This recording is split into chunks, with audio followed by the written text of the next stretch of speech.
Praise the Lord. இன்றைய பலப்படுத்தும் வார்த்தை ஏசாயா 46வது அதிகாரம் 4வது வசனம். Isaiah chapter 46 verse 4. இனிமேலும் நான் ஏந்துவேன், நான் சுமப்பேன், தப்புவிப்பேன். I will carry you, I will sustain you and I will rescue you. ஹல்லேலூயா.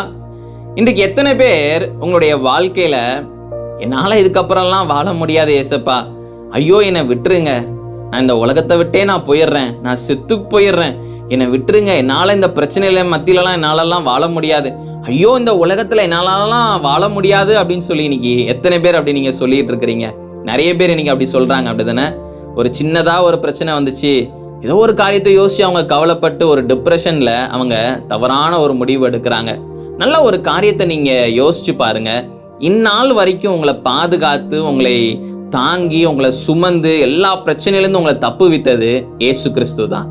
அவர் தான் உங்களை வழி நடத்தி கொண்டு வருகிறார்.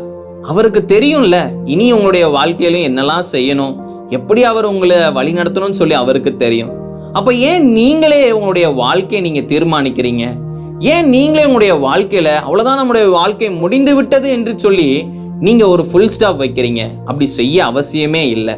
உங்களுடைய வாழ்க்கையில இயேசு உங்களோட கூட இருக்கிறார். இந்நாள் வரைக்கும் அவர் உங்களை ஏந்தினார், உங்களை சுமந்தார், உங்களை தப்புவித்தார்.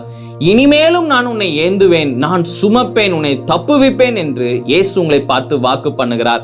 உலகத்தில் இருக்கிற பிரச்சனைகளை பார்த்து, மனுஷங்க உங்களுக்கு விரோதமாக எழும்புகிறத பார்த்து, இல்லை யாருமே உங்களுக்கு உதவி செய்ய இல்லை, உங்களுக்கு கிட்ட பேசுறது கூட யாருமே இல்லைன்னு நினைச்சலாம் நீங்க டிப்ரெஸ்டா இருந்து தவறான முடிவுகளை எடுக்கிறதுக்கு நீங்க யோசிச்சு கொண்டு இருக்கிறீங்க. இல்ல, அப்படி இருக்க அவசியமே இல்லை. இயேசு உங்களோட கூட இருக்கிறார். அவர் எப்பொழுதும் உங்களோட கூட இருக்கிற தேவன். இனிமேலும் அவர் உங்களை வழி நடத்துவார். இனிமேலும் உங்களுடைய தேவைகளை சந்திப்பார். இனிமேலும் உங்களுடைய வாழ்க்கையில இருக்கிற பிரச்சனையிலிருந்து உங்களுக்கு ஒரு விடுதலை தருவார். இனிமேலும் அவர் உங்களுடைய வாழ்க்கையில அவர் உங்களை உயர்த்தி வைத்து உங்களை ஆசீர்வதிப்பார். அப்போ நீங்க எதை குறிச்சு யோசி கவலைப்பட அவசியமே இல்லை. இயேசு நம்மளோட கூட இருக்கிறார். இயேசு உங்களோட கூட இருக்கிறார். அவர் உங்களுக்காக எல்லாவற்றையும் செய்கிற தேவன். அப்போ அவரை நினைத்து நீங்க அவருக்கு நன்றி செலுத்துங்க. நீங்க கண்ணை மூடி ஜெபம் பண்ணீங்கன்னா அவருடைய பிரசன்னத்தை உங்களால உணர முடியும். அவர் உங்களுடைய வாழ்க்கையில உங்களை வழி நடத்துகிறத உங்களால புரிந்து கொள்ள முடியும். அவர் உங்களை நேசிக்கிறார். அவருக்கு எப்பொழுதும் நன்றி செலுத்தி கொண்டே இருங்க. அவருடைய பிரசன்னத்திலே நீங்க இருங்க. உங்களுடைய வாழ்க்கையில உங்களுக்கு டிப்ரெஷனே வராது. காரணம், அவர் உங்களுக்கு சந்தோஷத்தையும் சமாதானத்தையும் கொடுக்கிற தேவன். நிறைவாக கொடுப்பார். நிறைவானதை பெற்றுக்கொள்ளுங்க. அவருடைய சமூகத்துல எப்பொழுதும் நீங்க காத்துருங்க. நிச்சயம் உங்களுடைய வாழ்க்கை ஆசீர்வாதமாக இருக்கும். நாம் எல்லாரும் கண்களை மூடி ஜெபிக்கலாம்.